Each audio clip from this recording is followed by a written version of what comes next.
di dalam surat Ibrahim ayat ke-22 Allah menceritakan tentang khutbahnya iblis. Pernah dengar nggak khutbahnya iblis? Ada jemaahnya, Ustaz? Hah? Ada jemaahnya? Jemaahnya ya penghuni neraka jahanam.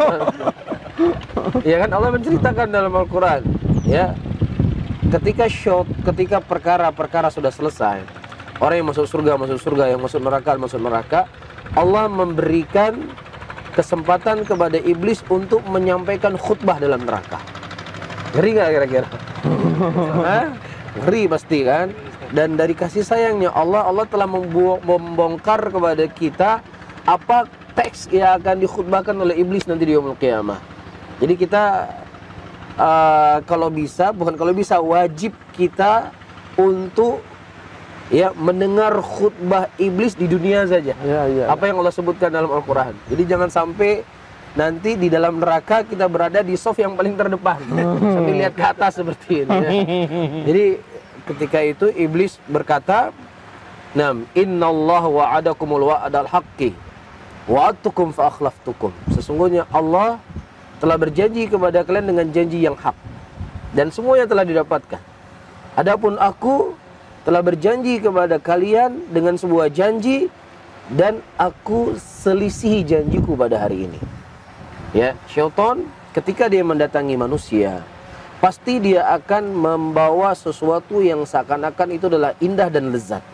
Makanya syaitan itu punya senjata apa? Waswas khannas. Apa itu waswas? Syaitan akan menghiasi kepada kita bagaimana indahnya dosa tersebut, bagaimana lezatnya maksiat tersebut. Ya, bahkan orang tidak tanggung-tanggung untuk sekedar melampiaskan hawa nafsunya, dia mau mengeluarkan uang 80 juta rupiah. Ini kan terkadang kalau untuk hal yang baik kan sulit. Untuk pembangunan masjid mungkin 100 ribu pun sulit. Tapi ketika untuk maksiat, karena memang syaitan menghias-hiasi, mengindah-indahkan bagaimana lezatnya maksiat tersebut. Ini namanya waswas. Dan kemudian syaitan punya senjata namanya khannas. Apa itu khannas? Ketika kita sudah berbuat maksiat, dia menghias-hiasi dosa tersebut sesuatu yang indah. Setelah kita buat, dia khannas, dia berkhianat, dia lari. Disitulah kita nyesal. Aduh, ngapain aku tadi berzina ya? Ngapain aku tadi pukul orang? Ngapain aku bunuh orang? Nyesal dia. Ya, tapi orang yang tidak punya iman yang benar, nyesalnya itu cuma 1 hari, 2 hari. Karena syaitannya sudah kabur. Besok syaitan datang lagi.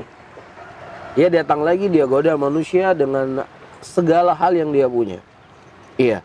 Nah, kemudian syaitan berkata, ya, "Maka nali alaikum min sultan illa da'autukum fastajabtum li."